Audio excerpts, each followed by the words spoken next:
Muy, pero muy, pero muy buenas noches. Porque a pesar de los pesares, la vida es bella. Muchísimas gracias por... agradecer como siempre, empezando agradeciendo, aparte de agradecer a Dios siempre, a la querida Alice Achón, que nos hizo esta casa tan espectacular. Miren lo que es esta casa, toda, absolutamente toda hecha por Achón. Ustedes saben que ahora está Achón Home, ya no solamente las tradicionales espectaculares cocinas que siguen innovando, porque tienen 70 años en el mercado, pero obviamente con una innovación permanente, sino que ahora incorporan todo lo que es la casa en general. Así es que Achón lanza entonces esta nueva unidad de equipamientos personalizados llamado Achón Home, donde vas a poder encontrar todo lo que necesitas para equipar hasta cada rincón de tu casa. Nuestro bar, por ejemplo, después sí podemos mostrar por favor el bar, que es el último lanzamiento, melamina con diseños curvos y personalizables obviamente, acompañada de una elegante mesada de neolit que se usa muchísimo y que es realmente fascinante. Y fíjense que estas placas translúcidas que tienen con iluminación LED de fondo, disponibles por cierto en una variedad de diseños y colores para adaptarse a cualquier gusto, ¿eh? Y nuestro juego de comedor, que podés solicitar las mesas a medida con opciones de neolit, melamina, granito, cuarzo y más, ¿eh? Vos elegís. Y estas sillas que son divinas, un diseño espectacular. Hay más de 20 modelos disponibles en el showroom, ¿eh? Achón, 70 años brindando confianza y calidad en cada proyecto, con una atención personalizada fabulosa. Contactos 0981-301-686 o pueden visitarlos al showroom ahí en la avenida Mariscal López, esquina Emeterio Miranda, o en las redes sociales como @achon.pi.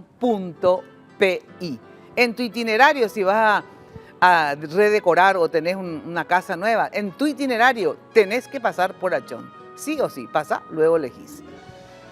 Bueno, y también compartir siempre con la familia y los amigos es maravilloso, pero los buenos momentos se comparten alrededor de la mesa. Recibirles con una hermosa mesa puesta como esta, que es la mejor demostración de afecto, de amor y de disfrute.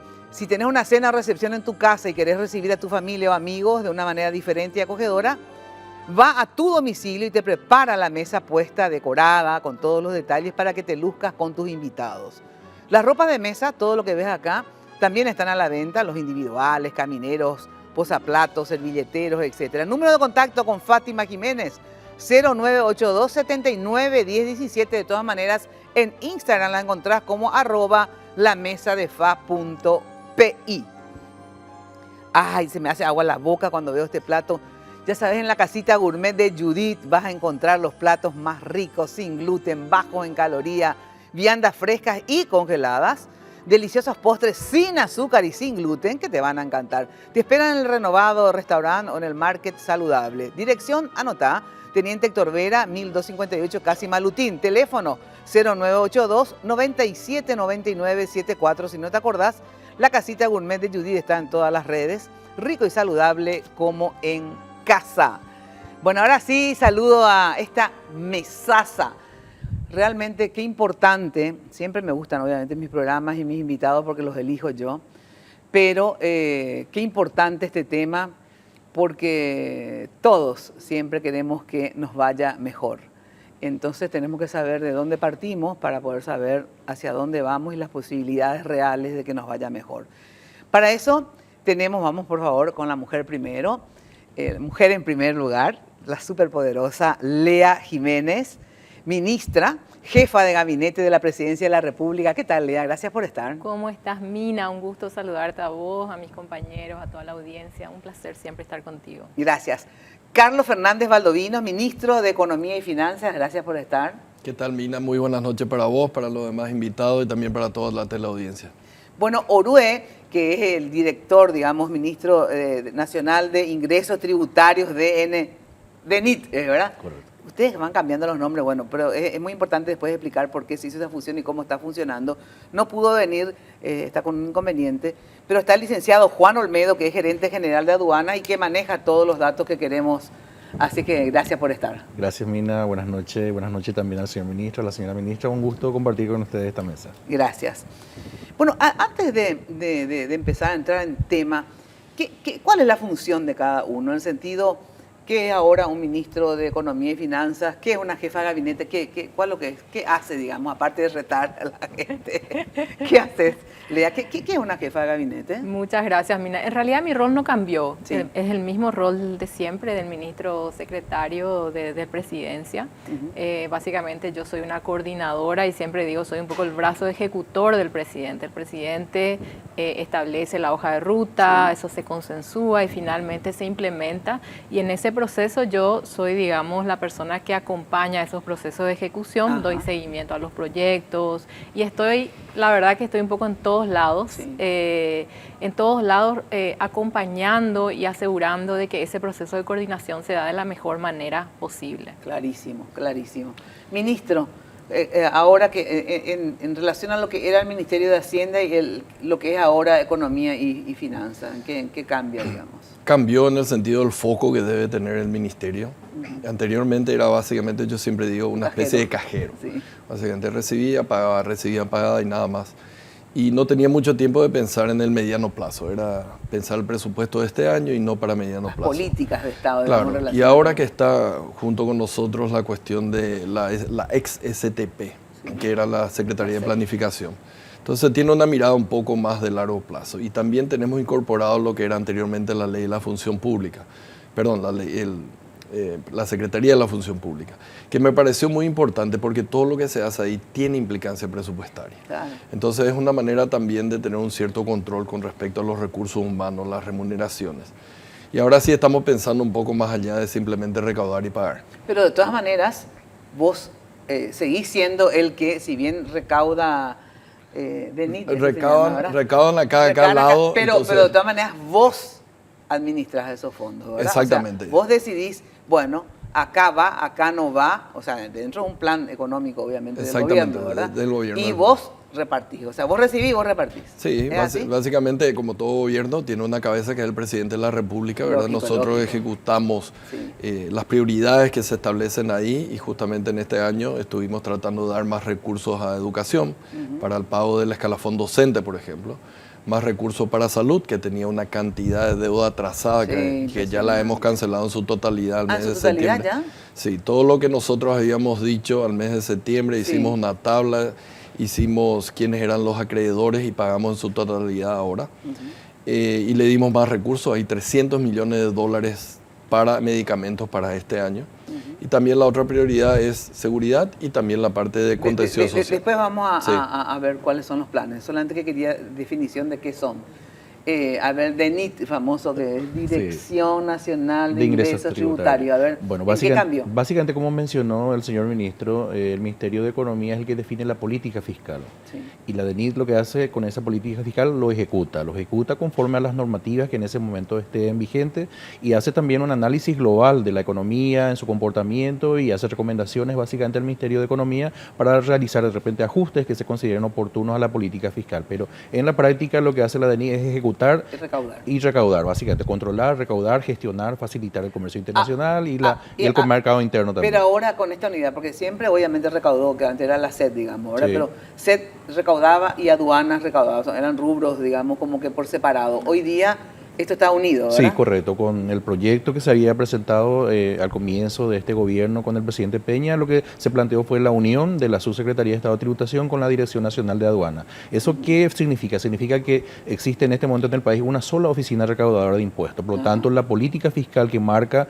el gobierno a través del Ministerio de Economía tiene ya básicamente una hoja de ruta bien específica administrada solamente por una sola cabeza. Y eso sobre todo se refleja en los procesos de control. ¿Por qué? Porque al haber una uniformidad de criterios entre ambas instituciones, porque hay una línea de trabajo establecida ya por la presidencia, las políticas de control son ya más uniformes, más concretas y sobre todo más homogeneizadas. Y en la práctica eso significa administrar ya una mejor sinergia entre las unidades que misionalmente son muy diferentes, pero que el objetivo común es uno solo: mejorar la recaudación, dar transparencia a la gestión, combatir la corrupción y sobre todo modernizar también a través de la herramienta tributaria todo el enfoque global de la administración pública. ¿Quieres agregar algo más sobre esto?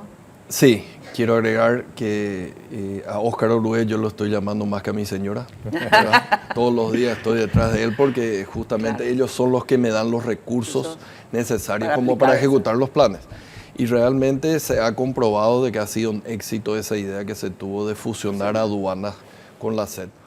Y ha sido un éxito porque... Por el aumento de las recaudaciones. Ya sé, pero porque se controla más. Claro. ¿O por qué pasó, digamos? ¿Por qué se recaudó más? Se controla más y se puede controlar mejor, Mina. Porque muchas veces lo que entraba por aduanas ya no se sabía qué pasaba con esa mercadería. En cambio ahora hay un solo organismo de control que puede saber cuándo entró la mercadería para cierta empresa y bueno, qué hizo esa empresa una vez que tuvo esa mercadería acá adentro. Entonces hay mucha sinergia entre ambas agencias y es lo que esperábamos nosotros. Y están recaudando creo que 260 millones de dólares. Bueno, más. si consideramos a partir de agosto, cuando se dio la fusión a hoy, estamos hablando en el orden de los 316 millones de dólares ya. Más de recaudación. Más de recaudación. Más de recaudación. Y en el análisis, o sea, en ese mismo periodo, digamos, sí, ¿verdad? de agosto del 2023 a hoy sí. Abril del 2024, nosotros tenemos ya en caja 316 millones más de recaudación. 316 millones de Para dólares. que De te dólares. hagas una idea, Una idea. mira, la trazabilidad, Eso, que, la trazabilidad. la implicancia de la trazabilidad de lo que entra al país y lo que finalmente se vende y las transacciones que se dan en todo ese sistema. Tener esa trazabilidad permite que a partir de que se crea el DENIT, hasta hoy día hubo un crecimiento de aproximadamente un poco más de 13% en la recaudación cuando comparás el mismo periodo del año anterior. Y esto es, el periodo anterior era 5.5, este periodo fue 13 punto algo. Correcto. Entonces ahí estás hablando de casi se triplicó, digamos, el crecimiento de la recaudación. Y por otro lado, también solamente este año, de enero a finales de marzo, estamos hablando de más o menos 181 millones de dólares adicionales que entran al Estado, solamente por tener ese mejor seguimiento, digamos, de todas esas transacciones. Es tremendamente importante. Vos sabés lo que son casi 200 millones de dólares en pocos meses. Qué locura, ¿eh? Sí. Qué locura. Definitivamente un factor también importante es considerar de que no solamente optimiza la posibilidad de recaudar más, sino también administra mejor los recursos humanos, la planificación estratégica que tiene la oficina tributaria para hacer inversiones en tecnología, en planes de trabajo, que corporativamente al unir dos equipos se logra administrar mejor los recursos, se desgasta menos a la infraestructura y eso potencialmente se puede reorganizar mejor las metas institucionales. Y otro factor relevante es el combate frontal a lo que es el contrabando. Se habla de alrededor de 10 millones de dólares, que fue el lucro cesante, digamos, por lo bajo en la estimación, que se da solamente desde la creación del DENIT hasta hoy. Entonces, eso es... Ahí donde fue claro, se vio la diferencia, digamos, ¿verdad? Exactamente. Por eso a lo mejor algunos quieren que salga Orué, ¿verdad? Porque yo creo que tiene muchos amigos usted ahora. Sí, cuando se hace bien las cosas. No, pero es increíble. El trabajo que están haciendo es muy bueno. Qué suerte. Y te da Qué suerte para todo el país, porque si no... Eso es plata para pagar salud, para pagar educación, para todo. Hay que usar bien esos recursos Exacto. extra que estamos teniendo y eso es lo que estamos tratando de hacer. Sí. Nunca van a alcanzar todos, siempre son limitados los recursos, en relación a las pero demandas, es una situación mucho más cómoda tener ahora. Por eso incluso algo que se hacía casi que el 1 de enero, que era el adelanto de corto plazo del Banco Central al Ministerio de Hacienda antes, ahora al Ministerio de Economía lo hicimos recién en el mes de febrero porque los recursos que entraban eran suficientes para pagar algunas deudas atrasadas y solo después pedimos el adelanto de corto plazo del Banco Central. Qué bueno. Bueno, ¿de dónde parten brevemente, verdad? Porque yo siempre digo, para poder hacer un balance, uno tiene que saber de dónde partió, digamos, ¿verdad? Porque es diferente recibir un gobierno con una caja llena, sin deudas, etcétera, ¿verdad? Los planes andando. Ordenado, ¿verdad? Que es lo mismo, ¿de dónde parto yo con la economía familiar? Así, porque yo no soy economista ni mucho menos, pero puedo hacer un paralelo con la vida real. Yo lo que quiero es que ustedes hablen en cristiano para que todo el mundo pueda entender. ¿De dónde partimos? Yo te quiero contar así, si me das la oportunidad, porque realmente ese punto de partida es demasiado importante para entender qué es lo que están haciendo hoy las instituciones, ¿verdad?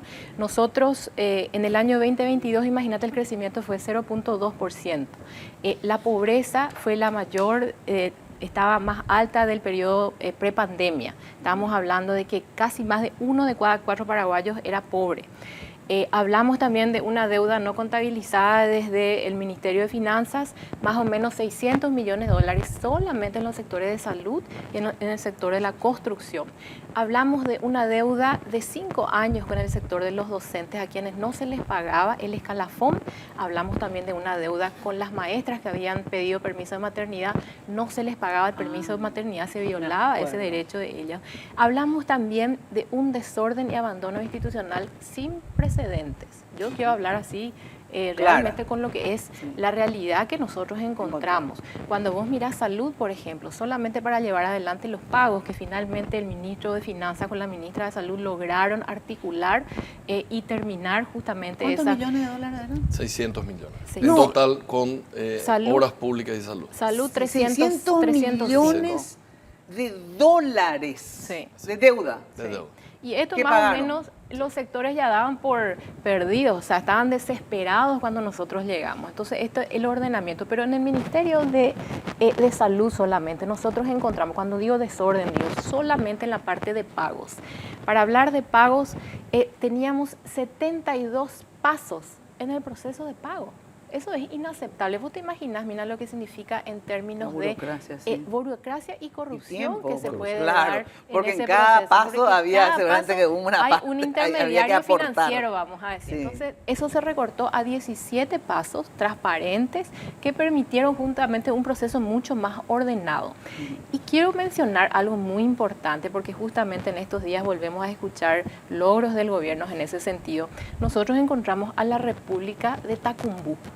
A la República de un Estado dentro de un Estado.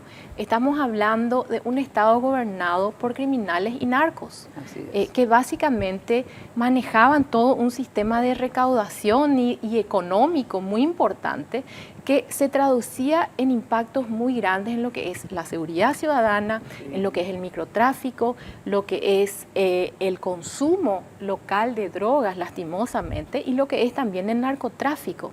Claro. Y gracias a ese establecimiento de ese Estado, ¿verdad? Y el fortalecimiento, lastimosamente, de ese Estado que se dio en los 5 años anteriores, nosotros, vos te recordarás la famosa, esta resolución 142. Esa resolución 142 había eliminado lo que se llamaba el DIAF. El DIAF era la Dirección de Investigación Aérea, Fluvial y Terrestre. Eliminaron la DIAF a partir del 2020 hasta el... Y por eso que hubo tanta droga que se fue al exterior. Nuestro país se convirtió en el paso de drogas regional. ¿Cuál de ellos? ¿Quién era? El que implementó eso fue Yucio. Fue una resolución 142 que es de público conocimiento. Esto para no decir terrible, imagínate ¿verdad? lo que significa. Elimina todos los controles, no solamente institucionales, sino también eliminó los controles en el sector privado, los puertos privados. Yo digo, ¿por qué tanta cantidad de droga salió de este país, verdad? Sí. Me acuerdo que hablaba con la de la Senat y todo, pero no la cantidad de drogas desde que se elimina eso hasta el 2022 solamente representó 47 toneladas de droga que fueron incautadas, y no fueron incautadas por las instituciones de nuestro país, fueron incautadas en su gran mayoría. Acá tuvieron paso libre, allá en todo caso otros control países, cuando llegaba esa mercadería, lastimosamente, exportación de Paraguay. O sea, realmente dimos un retroceso inmenso en ese sentido. Y desde el lado de las binacionales encontramos a una Itaipú que dio realmente retrocesos demasiado importantes, justo antes del proceso de negociación más grande y más relevante que tiene la República del Paraguay a partir de que se construye, a partir de que se firma el acuerdo hace 50 años. O sea, 2 años antes retrocedimos en ese acuerdo, se dio una rebaja a la tarifa que nunca debió haberse dado previo al 2023. Del 20 y pico al 16 y algo, ¿verdad? Exactamente, que significó una pérdida patrimonial realmente demasiado grande para nuestro país. Solamente en esos 2 años, 2022 y 2023, por la caída de la tarifa, hablamos de 400 millones de dólares aproximadamente, que ya no percibimos. Y eso no es que termina ahí. Claro, este ahora año la negociación seguimos, hace que se empiece de más abajo, digamos. no solamente ¿verdad? Eso, este año seguimos perdiendo esos recursos, porque eso ya es una caída que está afectando también a este año, independientemente de lo que está pasando. Entonces estamos hablando de este año solamente 600 millones más que no vamos a percibir a partir de la Itaipú.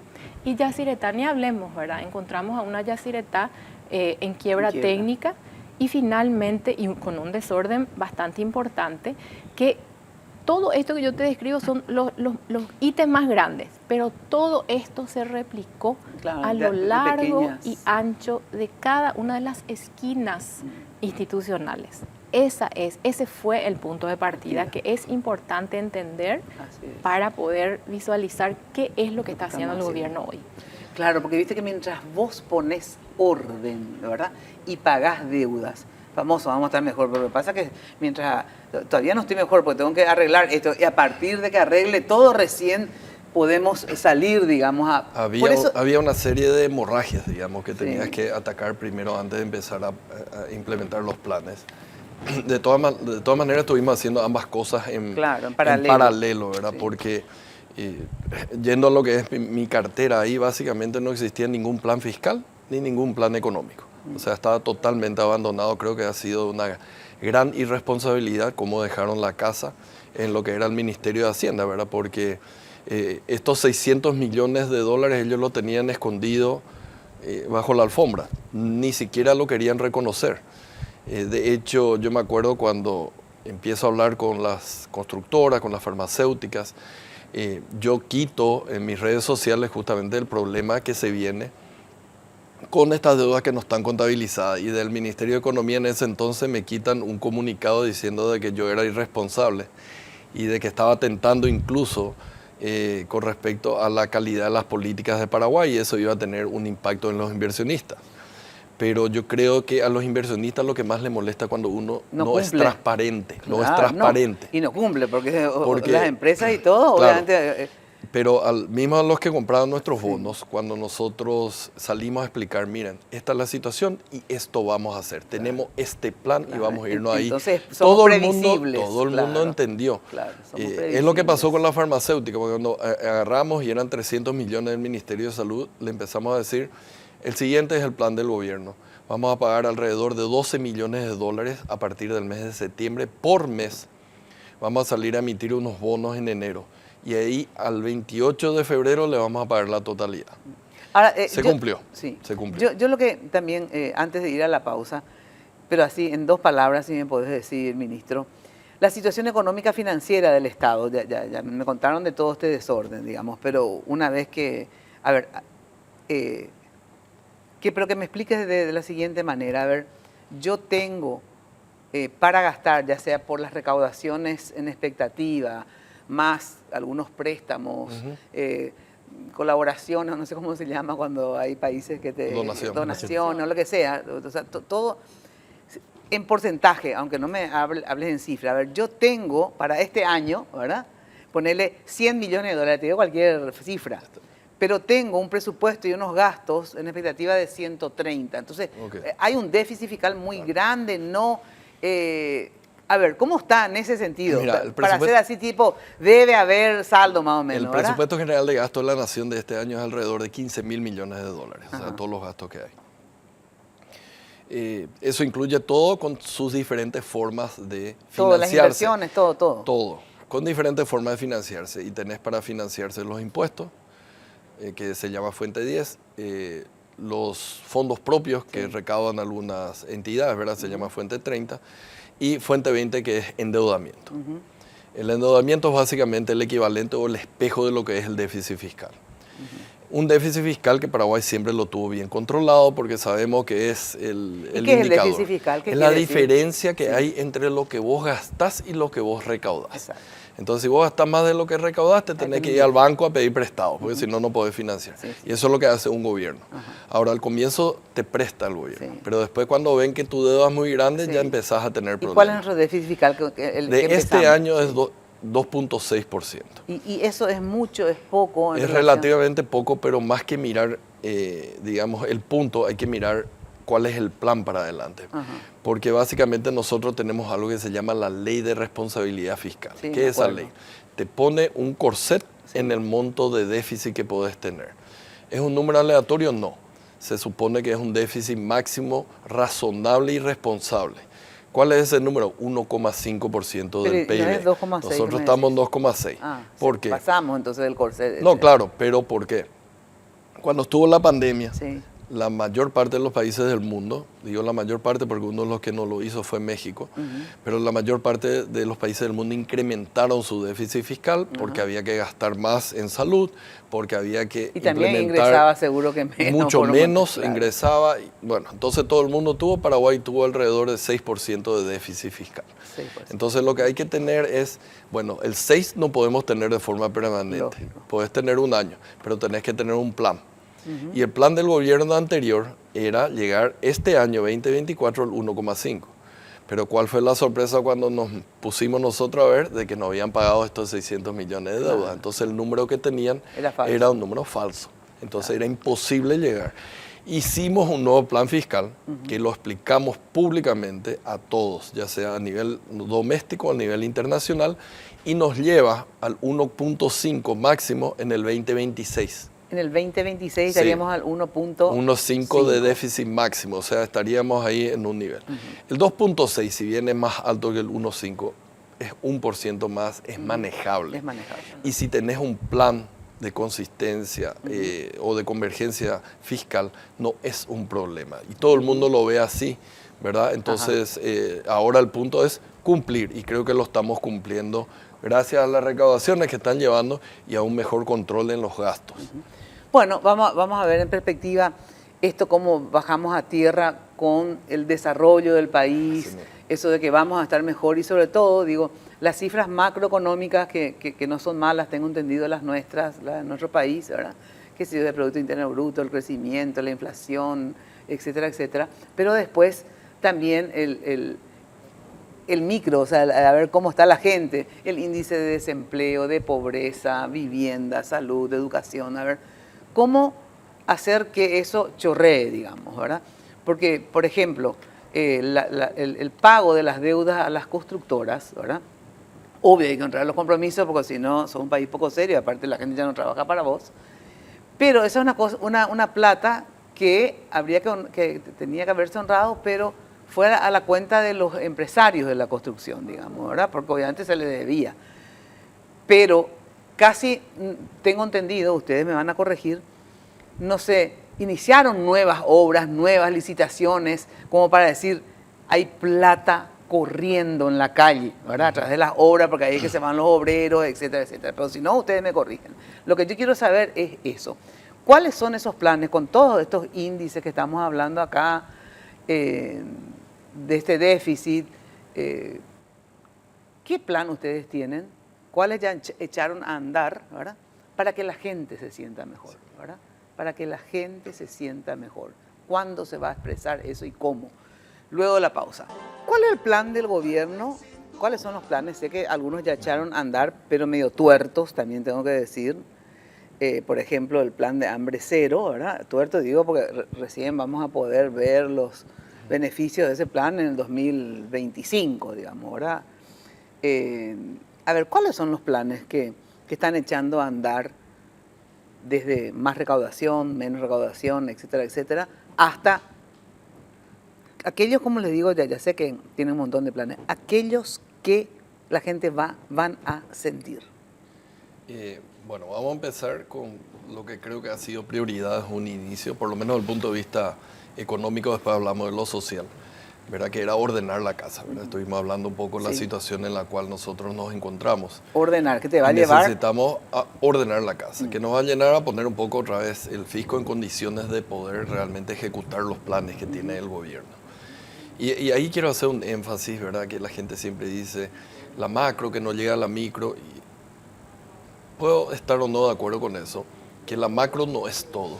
Pero tampoco se puede decir que no es nada. No, claro, porque entonces, si no tenés la macro no vas a poder, exactamente, obviamente. Es lo que siempre hablo, o sea, tenemos una mesa, están las patas son la macro y por encima construimos toda la micro. Entonces, para nosotros era fundamental esta cuestión de ordenar la casa, que básicamente es enfocarnos en las políticas macro, de tal manera poder construir después las demás políticas, basado ya en una macro que recupera su fuerza después de lo que fue la pandemia o lo que fue las políticas que implementó el gobierno anterior. Y ahí hay algunas cuestiones que creo que ha sido importante. en el siguiente sentido. Desde un comienzo nosotros dijimos, queremos recuperar el bolsillo de la gente. El bolsillo de la gente. Y sí, automáticamente no quiere decir que todo el mundo se va a volver Bill Gates, pero creo que se han empezado a hacer cuestiones puntuales, que tal vez ya nos estamos olvidando porque estuvimos en otras cuestiones. Pero que hay que acordarse después de cuánto tiempo nosotros bajamos la nafta. Cierto, subió últimamente, pero se bajaron 3 veces anteriormente. Se bajó el precio del gas, ¿verdad? Entonces se bajaron, por ejemplo, las tasas de interés. O sea, el Banco Central, una vez que controla la inflación, que también afecta al bolsillo de la gente, pudo, uno, controlar de que el bolsillo de la gente no sufra de una inflación mayor, y al mismo tiempo permitió bajar las tasas de interés del Banco Central, que automáticamente casi que se transfiere a las otras tasas de interés del mercado, y por tanto el costo de financiamiento ahora para la gente es menor de la que se tenía hace un año. Pero vos decís, te pregunto, el hecho de que el Banco Central baje las tasas significa que los bancos, porque de repente los bancos... Se ve, los bancos tardan, pero finalmente se ve por una cuestión de competencia. Y si uno ve los datos que se tienen, realmente los datos se ve. Básicamente, lo que pasa es que siempre uno quiere tener, no, yo quiero pagar 4. Bueno, pero tu categoría no da para pagar 4, va a tener que pagar 8. Pero ese 8 antes era 12.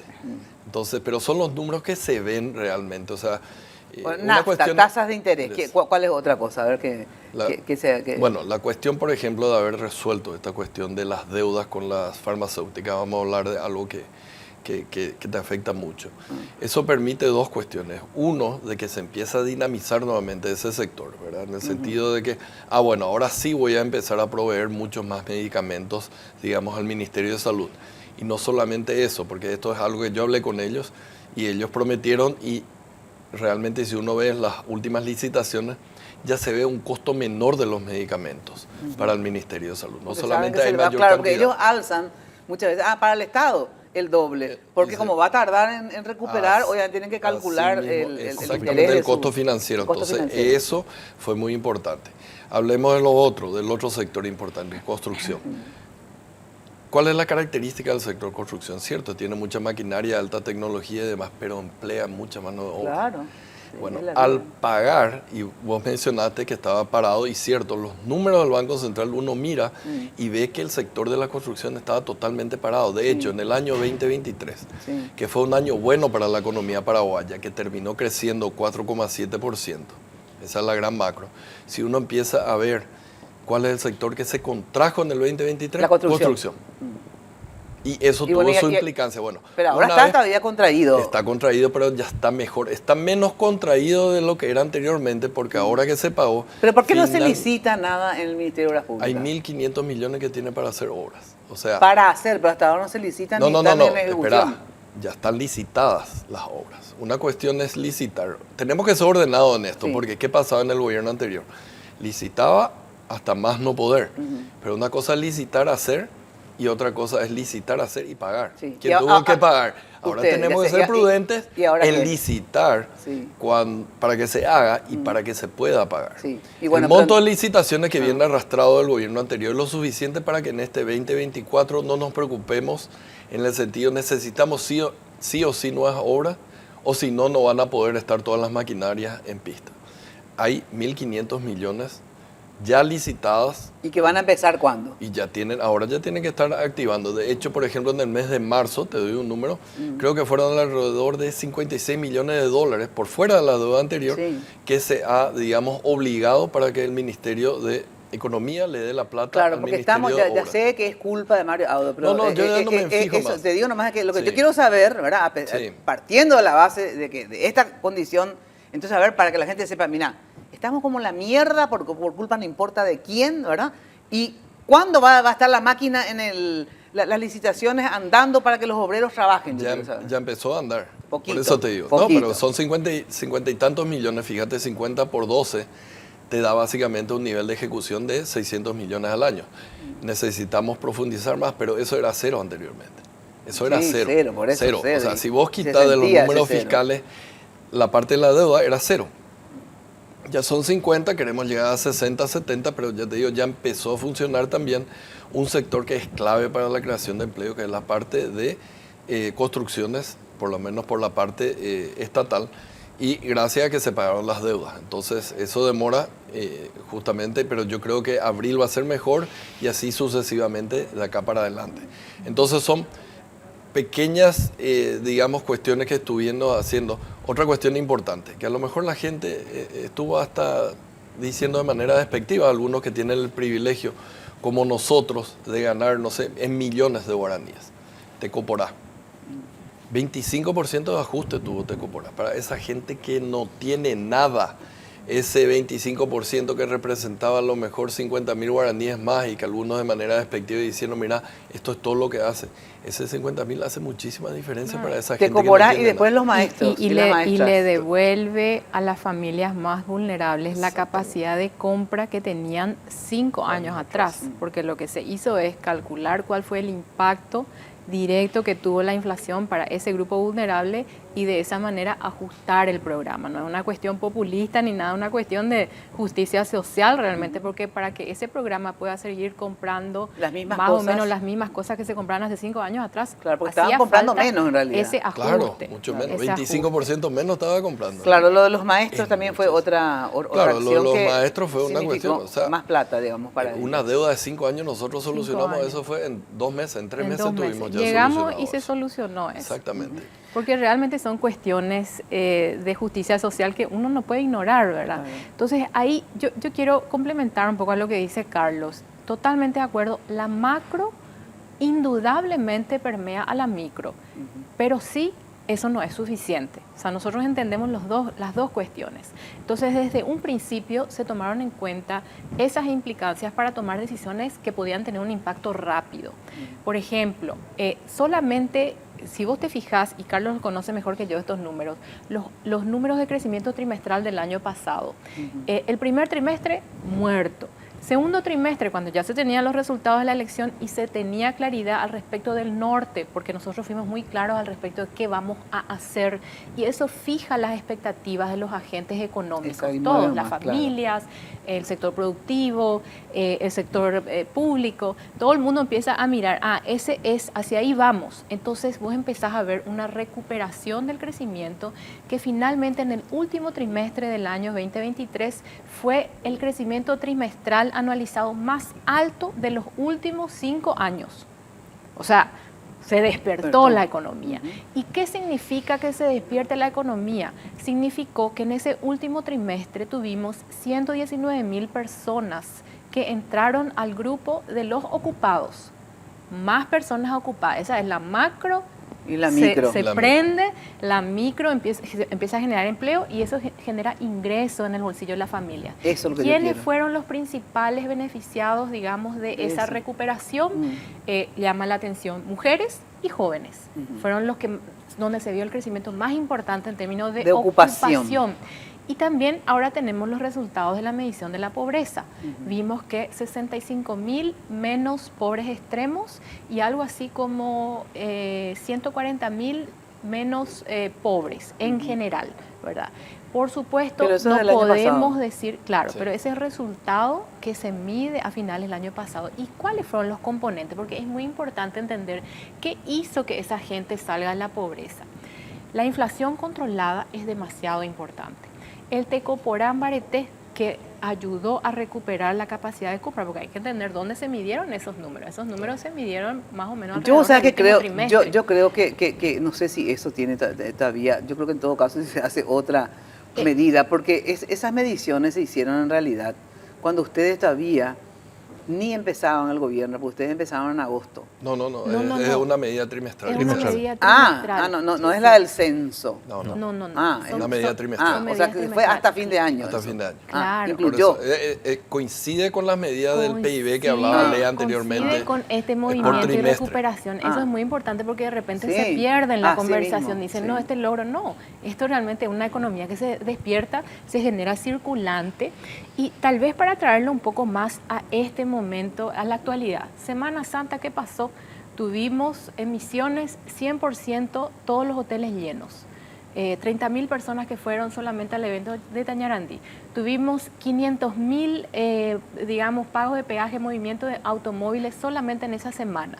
Con relación a la Semana Santa anterior, un crecimiento de alrededor de 12% con relación a la Semana Santa. O sea, el movimiento y el circulante empieza a sentirse. Pues sabes que después tenemos que entrar en un plan que ustedes denominaron histórico, icónico, estrella, no me acuerdo más qué adjetivo le pusieron, que es el plan Hambre Cero, ¿verdad? Sí. Que yo no digo que no tenga que haber un plan Hambre Cero, es muy importante obviamente que los niños estén bien alimentados, ¿verdad? Pero cuando uno tiene, por eso quería saber qué plata teníamos, digamos, ¿verdad? O tenemos, ¿verdad? Uno debe priorizar planes, porque todo es importante, ¿verdad? Todo es bueno, todo aquello que ayude a la gente es espectacular, pero uno prioriza, porque lastimosamente no da la plata para todo. El Estado es esa plata que vos nomás y que todos nosotros ponemos, ¿verdad? Entonces, o nos aumentan los impuestos, entonces vamos a tener más plata. Entonces sí, más plata, más educación, más kit, más esto, pero ¿de dónde mierda sale toda la plata? ¿Verdad? Entonces, antes no nos daban ni un lápiz, como yo digo cuando nos íbamos a la escuela. Nada, pero ni galletita. Yo te voy a decir una cosa, mira, cuando no se roba, alcanza la plata. Y yo te quiero contar, porque muy importante la pregunta que vos estás haciendo, y me parece que es importante que la ciudadanía también entienda qué es lo que se está haciendo. En el ámbito social, además de estos ajustes que se dieron a la macroeconomía, de la micro, esos ajustes que generan inyecciones rápidas, hay también trabajos que tienen que darse en el mediano y en el largo plazo. Entonces, desde el punto de vista de la política social, además de este programa que podemos decir, bueno, no, fue muy bueno para esa familia que recibieron ese dinero adicional. La política social hoy está siendo mirada con una visión integral. ¿Qué es lo que se hizo? Se le dio su lugar al Ministerio de Desarrollo Social, así como el Ministerio de Economía y Finanzas es el jefe del equipo económico nacional. El Ministerio de Desarrollo Social tiene que ser el jefe de la política social. Se llevó eso al ámbito donde corresponde. Hoy 26... Dentro de esa cosa de ordenar, exactamente, y optimizar los recursos. ¿Por qué ¿verdad? ordenar es importante? No porque nos gusta decorar, porque eso permite una coordinación mucho mejor de ese sector. Se estableció el plan de reducción de la pobreza y dentro de ese plan se priorizaron 20 distritos, los más pobres del país. Pero además de eso, nosotros lo que vemos es una visión integral de esa política social. ¿Qué significa? Adultos mayores, los más grandes, están cuidados. Eso se llevó también al ámbito del Ministerio de Desarrollo Social. ¿Por qué? No es para darle más poder al ministerio, sino es para que se instrumente el ciclo de vida de las familias y de las personas de manera integral.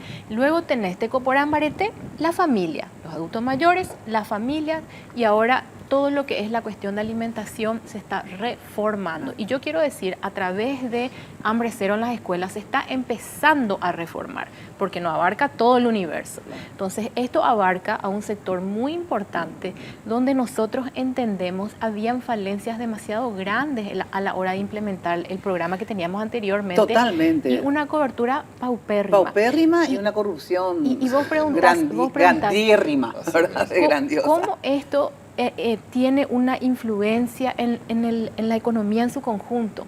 Primero que nada, en la alimentación y la nutrición de los niños. Segundo, por los procesos de control que se establecieron en el marco de esa nueva ley, esto se va a blindar de manera muy diferente e importante. En vez de tener más de 300 licitaciones por todos lados, vamos a tener puntos específicos donde se va a poder aplicar el control con lupa, respirando en el cuello a aquellos que van a administrar ese dinero. Se va a procurar universalizar para aquellos que quieren recibir el programa. Si tu hijo, si tu hija no quiere, si yo no quiero que mi hijo reciban ese alimento, yo voy a declarar no quiero. Claro. Y punto. Si quiero que reciban, se va a procurar llegar a esa universalización de aquellos que quieren recibir el programa.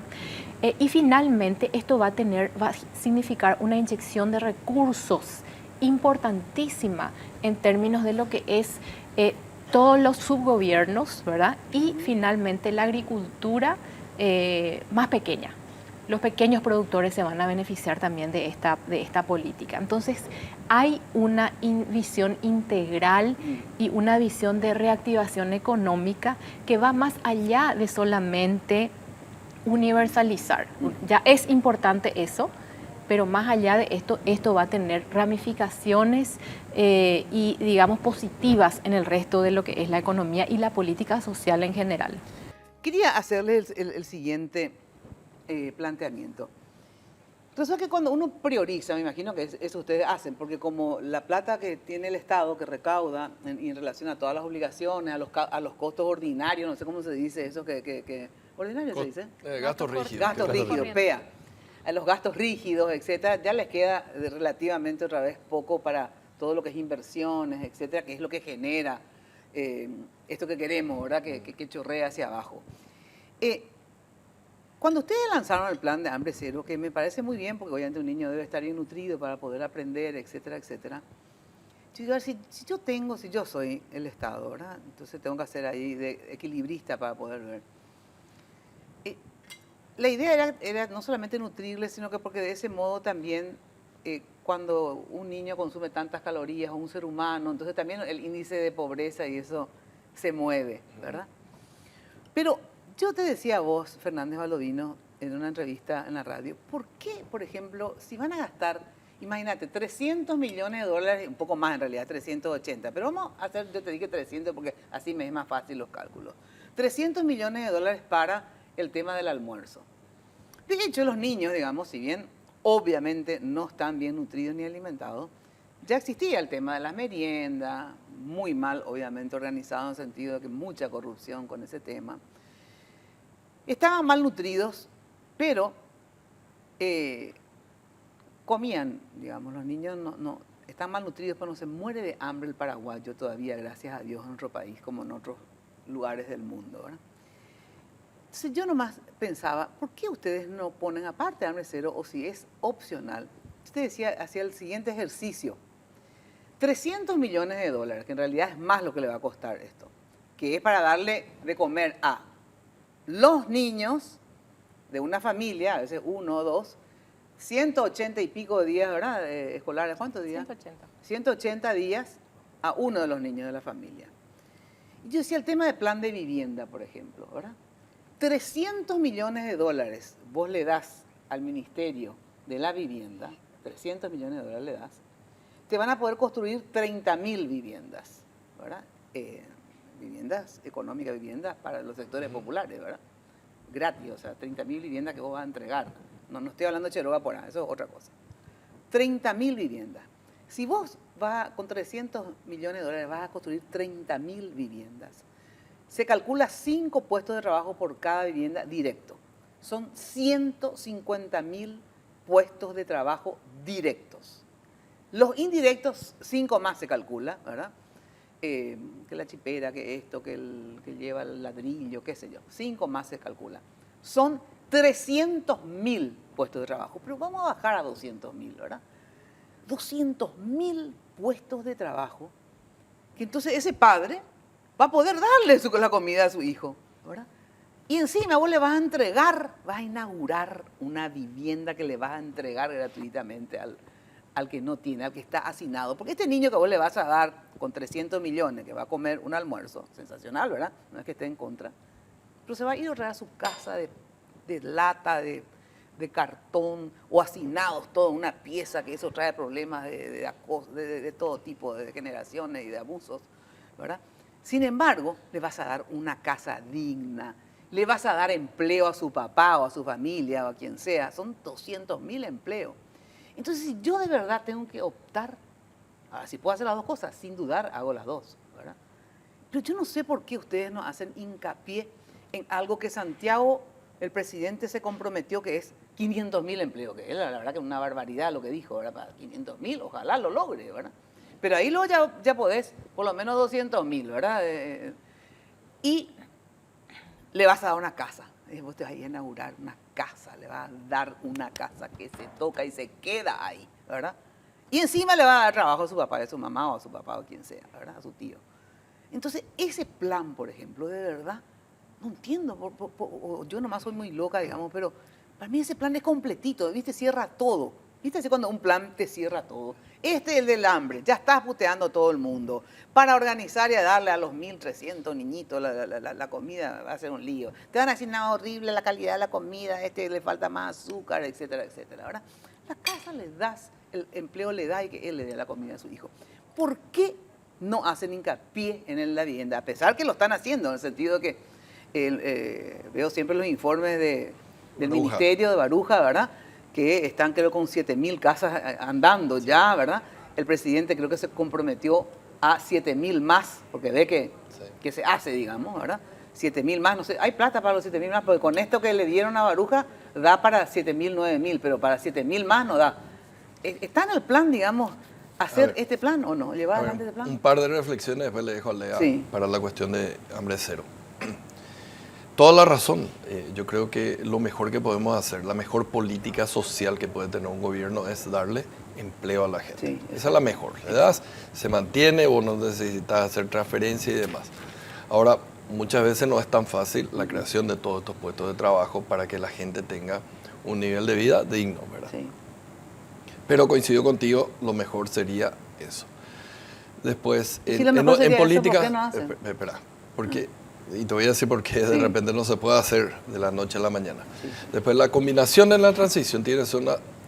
Es como este postre, suficiente este no tiene azúcar, pero suficiente de las proporciones y lo mismo en las políticas públicas. O sea, no podemos meter todo solamente en la construcción o todo solamente en el hambre cero o todo solamente en salud, porque hay diferentes tipos de necesidades y entonces necesitamos asignar los recursos, no de manera proporcional, pero sí de manera equilibrada a través de todas las necesidades que existen, ¿verdad? En la cuestión de esto que me dijiste, sí, yo estoy de acuerdo con lo que vos decís en teoría, pero vemos que pueden haber debilidades. Por ejemplo, si yo necesito construir más casas en Concepción, porque de repente hay más población en Concepción, y voy a tener muchos puestos de trabajo en Concepción, y los padres van a poder tener trabajo. Pero ¿qué pasa en Cazapá? Si no voy a hacer la ingeniería de dónde haces. No, pero no solamente eso, es que claro que tenés que hacer, por eso es que estamos haciendo la combinación de suficiente puesto de trabajo a través de Cheroga Porá o a través de otro tipo de iniciativas para la vivienda de la gente, pero no es suficiente, entonces necesitas mechar con esta cuestión de hambre cero, que no va a ser de la noche a la mañana que de repente el 100% de los niños con el 100% de desayuno, almuerzo y merienda, sino va a ser algo en donde se va a empezar a focalizar primero en los lugares más pobres que existen en el país. Claro, pero eso mismo hacer en los lugares más pobres la vivienda. O sea, sí, lo que te digo nomás es que no te combina nomás a combinar. Veces. Es que no te combina a veces la necesidad que tienen los padres, los niños, con la capacidad de construir esas viviendas. O sea, va a haber lugares en donde justo coinciden, pero pueden haber lugares donde... Y bueno, y ahí haces entonces entonces ahí le das la comida, no sé cómo explicar. Agarrás y le das la comida donde no necesitan trabajo y trabajo donde... ¿entendés? Y una cuestión más. No vaya a creer que siempre estas son familias totalmente... No quiero decir normales, pero son la típica familia con padre, madre, hijo y demás. Sí. Muchas veces solamente está la madre. Sí, pero estás creando empleo. O sea, vos lo importante es que tenés tanto desempleado. No importa, la verdad, si vive en Yaguarón, el pobre desempleado, muerto de hambre, o en Cucudó. Es lo que él quiere. Si vos me sacás un individuo que no tiene un peso para comer y que puede darle un trabajo de verdad, paciencia, si dónde vive, ¿entendés lo que te digo? Obviamente vos vas a tratar de planificar. Claro, pero ahí, y último ya, la cuestión, genial, construcción. ¿Y quién es el típico que va a estar como constructor o como albañil? El hombre. ¿Y qué pasa con los chicos que solamente tienen la mamá? ¿Verdad? Entonces, hay cuestiones, es una idea en general que coincido contigo, pero hay que ver las particularidades de esta gente que recibe la merienda escolar. Es que para mí no es excluyente, ¿entendés? No es excluyente, pero por eso te hablo de que nosotros estamos haciendo de todo un poco. Sí, pero mucha proporción en una, y en vez de... Yo estoy en total desacuerdo, y te voy a decir por qué. Primero que nada, te voy a hablar de, vos dijiste, dejemos fuera Cheroga Porá. No, Cheroga Porá va a inyectar y dejemos adentro. Y espérate a decir por qué. Cheroga Porá está buscando construir una cultura de ahorro e inversión en las familias de clase media baja. Un sector que nunca fue asistido, tuvo acceso a un crédito ni la remota posibilidad y sueño de acceder a una casa. Ninguna duda sobre eso. Entonces ahí ese dinero, mira, va a llegar. Sí. Eso se paga, no es gratis.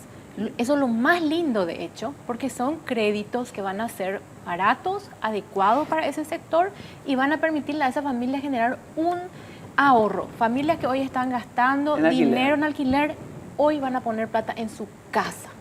Y eso Fabuloso. genera una cultura que es la cultura que yo creo que todos los paraguayos queremos, la cultura del ahorro y la inversión. Entonces ahí, ese dinero que se va a poner, se va a inyectar, porque es dinero que vamos a poner para que el Ministerio de Urbanismo tenga recursos para ir a ofrecer esas casas. Para ese Eso sector, se claro. paga. Así es. No es que sale del aire. Lógico. Y eso va a generar construcción. O Sí. sea, la construcción va a explotar, Mina, cuando vos veas que ese sector del Cherogua por empieza a activarse. No te vayas a preocupar, nos van a faltar albañiles, maestros de obra, ingenieros, nos van a faltar porque realmente va a explotar ese sector como nunca antes vimos en nuestro país. Por primera vez vamos a tener esa posibilidad de darle a la familia la posibilidad de acceder a una vivienda. No, ese plan es fabuloso. Número uno. Entonces no es que no hay empleo en el sector, sí, va a haber muchísimo y nos van a faltar personas. Número dos, el tema... Pero, espera, para ahí, porque para mí es un sector que nunca fue atendido, ese sector que puede pagar su, entonces su vos cuota. Estás generando un motor nuevo de crecimiento. Claro, le estás dando una oportunidad de tener su casa propia, que es fabuloso, No, y encima es motor de crecimiento porque se tiene que construir. Claro. Espectacular. Lo que yo nomás te digo es que hay otro sector, yo hago telefónicos y la gente llama así, pero y ese sector que no puede pagar, ese sector hay 7.000 casas que se están haciendo, continúa. No, es que se descontinúa. Claro. Es ahí lo que vos tenés que ver, la construcción de esa política social y de alguna manera económica de desarrollo, porque vos primero se apostó a entregar esas casas subsidiadas en un 100% o prácticamente. 95, pero da igual. 95. Es prácticamente 100. Y esa fue la política inicial, la base. Después vos vas subiendo y hoy estamos llegando a esa clase media baja que nunca tuvo posibilidad tampoco, al igual que esa familia, porque esas familias que ganan 2 a 4 salarios mínimos no eran digamos, receptores de este programa de casas subsidiadas, pero sí van a tener esa posibilidad hoy a través de Cherogua Porá. Entonces vos estás construyendo, como digo, tenés que fijarte no solamente en el ciclo de vida cuando miras la política social, sino también en la estructura económica y social de nuestro país que nosotros vamos llenando con políticas públicas para responder a las diferentes necesidades. Entonces, yo quiero enfatizar, se continúa con el programa de subsidios, se agrega por eso te digo, va a faltar constructores acá, se agrega a ese sector porque se va a abrir un nuevo motor de desarrollo y inversión. Y finalmente, cuando miras el programa Cherogua Porá, hay millones de factores que nos hablan, no es solamente la nutrición, no es solamente... Hambre cero, me decís. Hambre cero, no es solamente que le vas a dar un plato de comida, no. Estamos hablando de un proceso de educación al respecto de cómo comen nuestros niños, porque comer, hay niños que están en la situación de obesidad, hay niños que no comen vegetales, hay niños que no tienen... Nutrientes suficientes. Entonces estos niños, por diferentes factores que influencian su capacidad de desarrollarse, de aprender, sus ganas de jugar, estamos hablando, Mina, del capital humano del Paraguay. Entonces, 300 millones es una inversión demasiado importante que tiene que darse y no solamente les va a impactar positivamente a ellos, sino que también va a impactar en lo que es la producción local en los diferentes sectores del país, los pequeños productores. Digamos. Entre los dos temas que me quedan, no, obviamente tengo solamente 6 minutos, pero así, en 2 palabras, ¿cómo está el tema de la tarifa de Itaipú? Ya en el anexo C ya es otra. La tarifa, a ver, ¿cómo está el tema tarifa de Itaipú? Bien, yo creo. Los dos se miran así yo como creo, diciendo, ¿quién habla? Yo no, tú sí. No, yo no tengo problema, Sí. es bien, yo creo que como toda negociación lleva su tiempo. ¿Y cuánto es tiempo fácil. tienen expectativa más o menos ahí? ¿Ustedes creen que estamos más o menos del 60 para arriba o estamos en el 30? Yo Mira, creo que 60 para arriba. Sí. Y en plazo significa que en cuánto tiempo, meses, ya sé que es difícil Antes de poner. diciembre. Ah, pero antes de diciembre, lógico, no sé, antes que termine el mandato Santiago, no sé. Hay que ser responsables. Mira, esta es una cuestión, no hay que ver como una pelea, esto es una cuestión de que cada país tiene su propio interés y su propio enfoque de cómo usar mejor Itaipú. Y bueno, y yo creo que se va a llegar a un acuerdo. Ya se llegó anteriormente a un acuerdo, lastimosamente fue para la reducción de la tarifa. Lo que vos dijiste, yo siempre doy el ejemplo. Cuando uno está corriendo arriba es fácil mantenerse arriba, pero si te hicieron bajar hasta el valle, después cuesta subir otra vez. Entonces eso es lo que está pasando con la tarifa. Es bastante más difícil por la situación que agarramos, que nos hicieron bajar al valle, entonces cuesta subir. De 16 que está ahora, de 20 y pico que estaba antes, ¿los brasileros plantean bajar aún más ese 16? Ellos siempre, de alguna manera, tienen una tendencia a bajar ese número, ¿verdad? Que es lastimosamente lo que se dio anticipadamente en los últimos 2 años. Pero como dice Carlos, este es un proceso de negociación donde, yo ya dije en alguna otra oportunidad, no podemos esperar que Brasil diga, ¿qué querés, Paraguay? Te vamos a entregar lo que vos querés. Nosotros tenemos de alguna manera intereses opuestos, pero no significa que estamos enfrentados. Intereses opuestos por cómo aprovechamos a la Itaipú, cómo nos beneficia la Itaipú. Nosotros vendemos 80% todavía de nuestra energía hoy. Entonces, nuestro interés va a ser diferente al de Brasil en esa negociación. Lo que estamos haciendo es un proceso de diálogo y de trabajo demasiado importante. Yo creo que es un proceso de construcción que nos va a ayudar a que en los próximos 50 años tengamos un matrimonio feliz, ¿verdad? Este es un matrimonio que celebra 50 años donde realmente tenemos que estar orgullosos de lo que se hizo hasta ahora. Hubieron todo tipo de situaciones como en cualquier matrimonio, pero finalmente estamos acá y estamos conversando, estamos dialogando. Yo estoy segura que en los próximos meses vamos a tener noticias importantes y bueno, creo que eso es parte, ¿verdad?, de este proceso de discusión. Bueno, no me dijeron nada, pero no importa, de todas maneras es lo que hay, ¿verdad? No tienen nada, entonces no pueden decir tampoco nada. Última cuestión, IPS, ya sé que es justo. Hay un déficit importante en la parte de salud, una crisis, diría yo, en el IPS, en la parte de salud. Y les pregunto así puntualmente, nomás porque obviamente no va a dar tiempo para desarrollar. Esos, creo que 500 millones de dólares de debo, no sé cuánto le debe todavía el Estado a IPS, 500 más o menos. Es la deuda histórica que se supone tenemos que contabilizar bien. Histórica, más, 400, 500 millones. ¿Qué posibilidad tiene el Estado de dar una parte, así como le pagó a la farmacéutica, le pagó a las empresas constructoras, pagarle al IPS para que pueda salir a flote con el tema de medicamentos? Ya sé que lo del IPS requiere toda una reingeniería, no solamente pagarle la deuda, darle la plata. Justamente ese es el punto principal, no es una cuestión de darle más plata si se va a seguir administrando de la misma manera. No va a haber plata que alcance, ¿verdad? No. Va a tener ese 500, después otros 500. Sí, pero por lo menos esa plata para oxigenar. Sí, pero hay muchas medidas. Esto no puede ser, no hay una bala de plata, ¿verdad? Porque tiene tantos problemas que hay que empezar a atacar. No tienen sistema para saber un poco qué medicamento entra y sale. Eso nadie no puede funcionar así. Claro. El Bademecum mismo. Sí, exactamente cuáles son los medicamentos. Hay que trabajar mejor también con el Poder Judicial, que muchas veces te dice, por una sentencia y vaya y cumpla, y es un medicamento incluso para gente no asegurada. Ahí también es el seguro en el cual uno paga, digamos, sobre el salario mínimo 10%, 260.000 guaraníes. Pero tenés asegurada a toda la familia. ¿Qué seguro tenés así? Seguro médico. O sea que no da abasto. No da, o sea, financieramente no cuadra, es imposible, no cuadra. Hay muchas reformas que se tienen que hacer.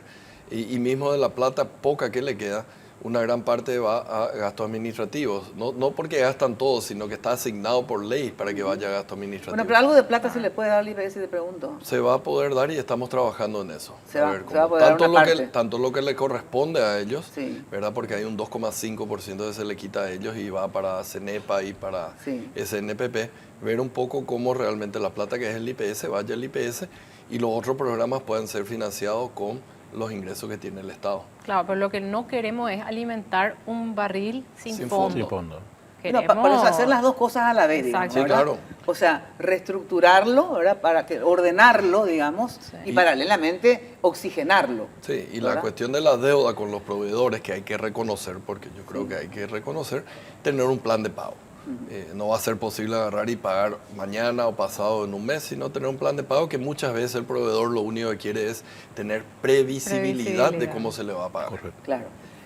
Por último, a ver, vamos a seguir incrementando las recaudaciones. Yo creo que lo primero que hay que señalar es que hecho el diagnóstico de las políticas públicas necesarias, hecho la planificación y una hoja de ruta, el componente tributario también es factor determinante y hay elementos y acciones concretas ya que reflejan una mejoría en la recaudación. De hecho, que cuando se hizo el análisis de la posibilidad de transformar las unidades tributarias y convertirlas en una sola, se hizo una estimación de que para el año 2025 2025, terminado el año 2025, íbamos a tener potencialmente un aumento en la recaudación de 400 millones de dólares.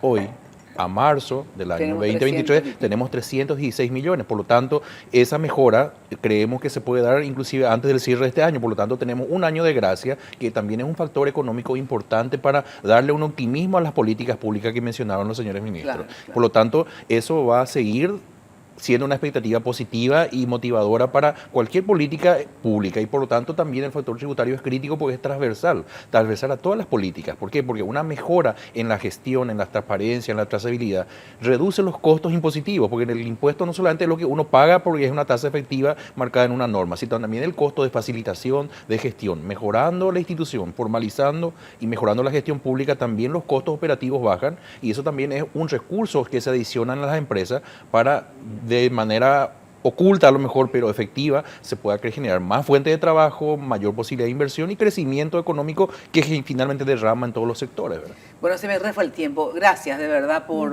estar. Nina. Les deseo lo mejor en esta tarea, porque yo siempre digo, cuando a ustedes les va bien, aunque se usa acá para memes y todo eso, al resto nos irá también mejor. Si ustedes no hacen bien su tarea y no les va bien, obviamente esto repercute en todos los paraguayos. Así que por eso les deseo, no solamente por el afecto, ¿no?, que a algunos les tengo y a otros, digamos, no los conozco, pero les deseo que le vaya lo mejor posible. Éxitos en sus funciones, de verdad.